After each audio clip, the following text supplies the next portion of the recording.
Hey everybody, as you know, my name is Kevin Harvey and I'm with Scenic City Boot Camp. I'm actually the owner of Scenic City Boot Camp with my wife Kristen. And today I have a tip for you. I have a question for you too. Are you getting the results that you want out of your current program? And that program might be going to a gym, or it might be going to a spinning class, or it might even be going to our classes in the boot camp. Because I know a lot of you out there are some of our campers. But I want to ask you, are you getting the results that you want? A lot of times when we're talking to our campers, I'm talking to my campers, they're saying stuff like, oh, it's not working, or oh, this isn't working, or I'm not losing weight. I feel better, but I'm not, I'm looking the same, but, my inches are coming down, but I'm not losing weight. And they want to lose pounds on the scale. Well, I quickly asked them, I said, well, what are you eating? And they tell me a little bit, but you know, the best way to keep track of what you're eating is to have a food journal, okay? Whether it be a ring-bound journal like this one, this is kind of a fancy one, or just investing in a notepad and a pen, keeping that in your purse or keeping that in your car at all times, so that when you go out to eat or you are somewhere when you're having food, you can jot down real quickly what you ate. A lot of times people use a napkin. It's kind of funny, but it actually works. So, or you could probably brace a little bit of technology, and most of us have a smartphone nowadays. Well, these smartphones are really cool. You have these apps, and one of the apps that I like is CalorieKing.com. The reason why I like CalorieKing.com is because it gives me all this information, every information that I'd ever want on this piece of food. Whether it's a regular brand like Kraft or like Ragu or something, or whether it's an off-brand, like they just kind of average it out. So like, let's say you had 3 eggs inside a tortilla with some cheese and a bunch of veggies. Well, CalorieKing.com, for the most part, when you go there, you could figure out how many calories that really was. And the reason you want to do this is because you want to figure out how many calories you're taking in a day, and then how many you're burning a day. Okay, it's more scientific to figure this out versus, oh, I'm just going to eat this today and I might work out or I might not.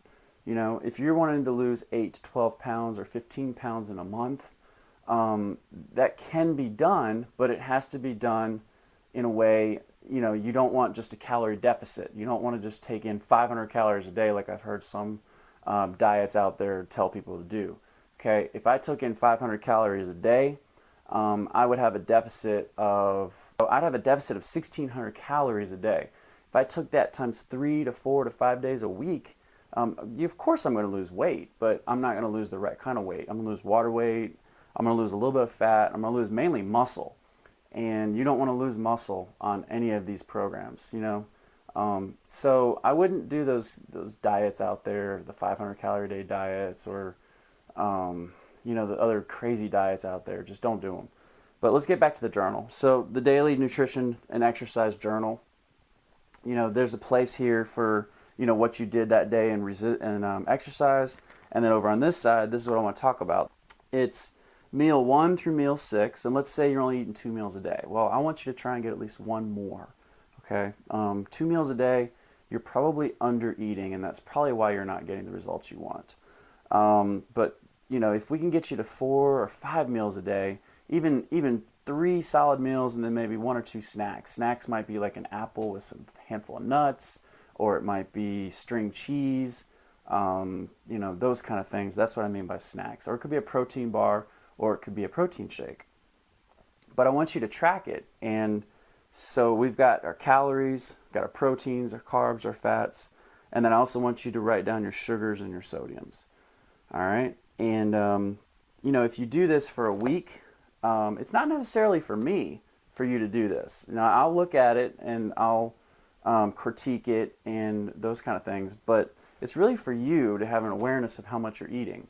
You may have forgotten that you went to a Mexican restaurant and not, you might have had the fajitas, which probably was a good choice, but you may have forgotten that you had, some chips, because you were out with friends and you were talking with friends and you just mindlessly ate the chips.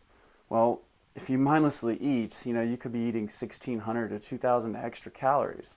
Okay, that would definitely not allow you to get to your goals and it could even allow you to not even lose any weight the whole week, because if you're adding extra calories.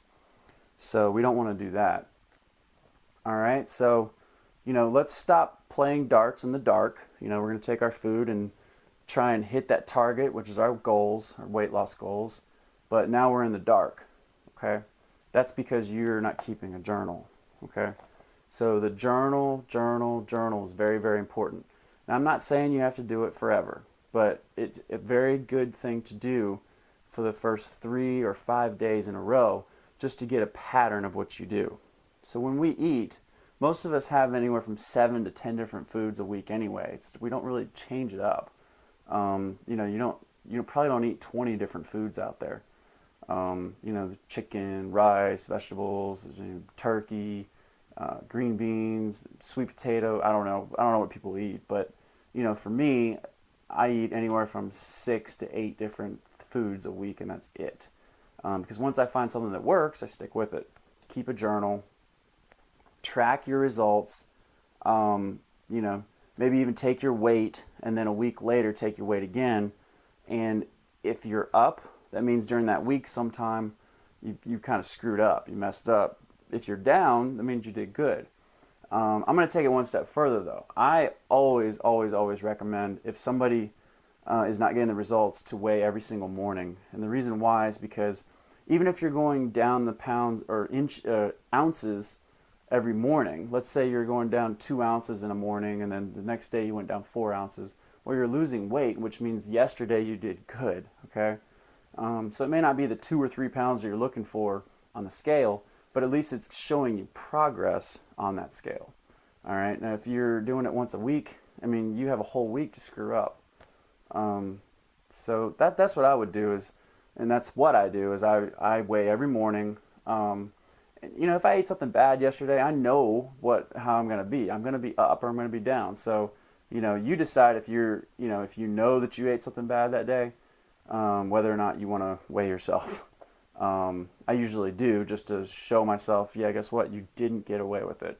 That pizza cost you, 2 pounds on the scale this morning. So that's what I would do, is keep a journal, weigh yourself every day. And then if you're still having problems, give us a call. You have my number, or you can email me at kevin@sceniccitybootcamp.com. So if you have any other questions, leave them in the comments below. And with that, I'm out.